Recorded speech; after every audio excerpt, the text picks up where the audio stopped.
Bonsoir chers tous.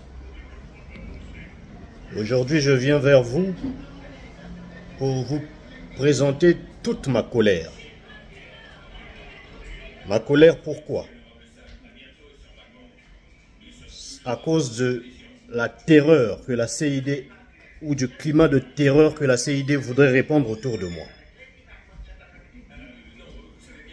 J'ai appelé ce matin Pointe-Noire parce que mes enfants devraient aller passer les congés chez leur grande maman, c'est-à-dire la grande sœur à ma défunte femme, qui est à Pointe-Noire.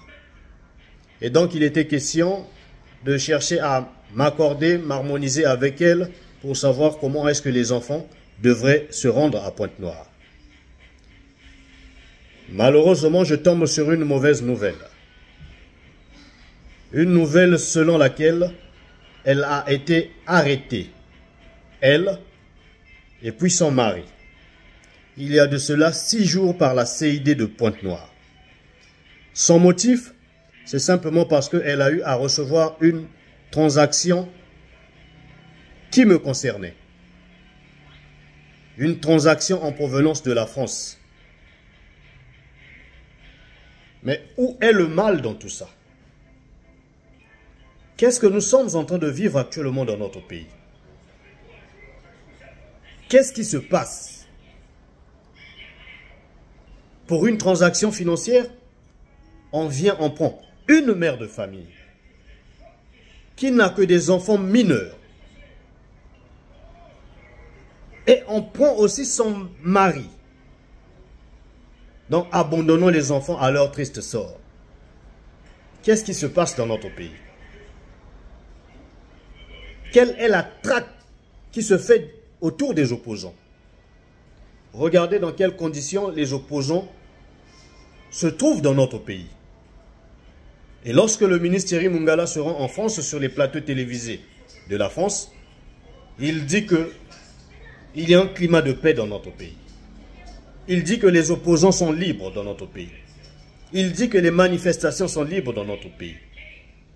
Mais pourtant, pour une simple transaction qu'elle a reçue, elle a été interpellée puis arrêtée depuis 6 jours, avec comme interdiction formelle de me tenir informé. Depuis 6 jours, ce n'est qu'aujourd'hui que je suis informé.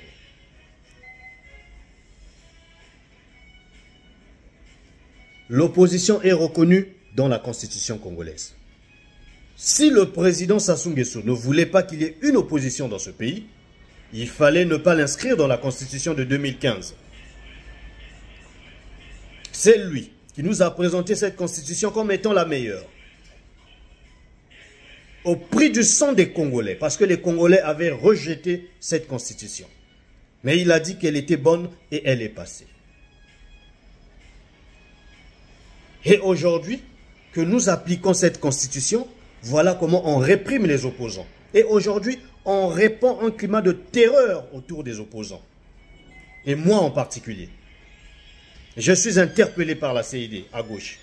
Et là, ça ne se limite pas seulement à mon niveau. On va prendre ma belle-sœur. Mais qu'est-ce que ma belle-sœur a avec le combat politique que moi je mène? Aujourd'hui, lorsque certains opposants au niveau de la diaspora essaient de se lever pour dire qu'ils vont commencer aussi à traquer les parents des tenanciers du pouvoir, on crie au scandale. Mais qu'est-ce que le pouvoir est en train de faire actuellement? Il est en train de traquer nos parents. Ma belle-sœur est en prison simplement parce qu'elle a reçu de l'argent. Et quelle somme? Et quelle somme?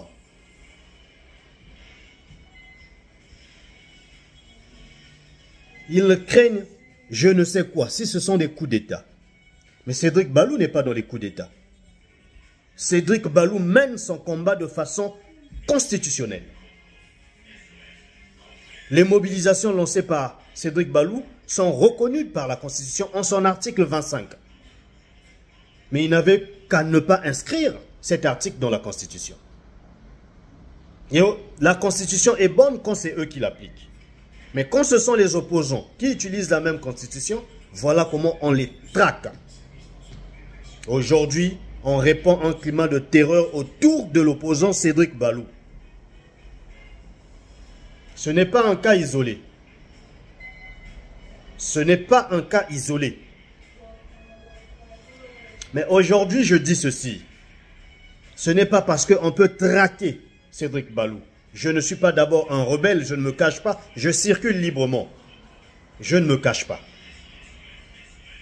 Ce n'est pas en répandant un climat de terreur autour de moi qu'on va me faire arrêter le combat. Non, je suis engagé dans ce combat. Les changements s'imposent dans ce pays.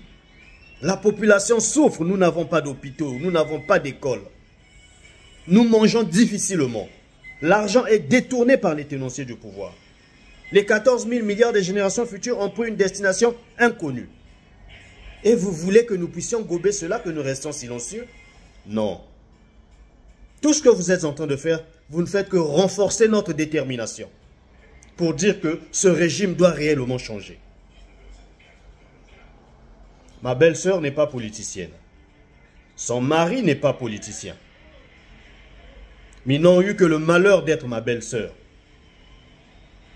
Et son mari n'a eu le malheur que d'être le mari de ma belle-sœur.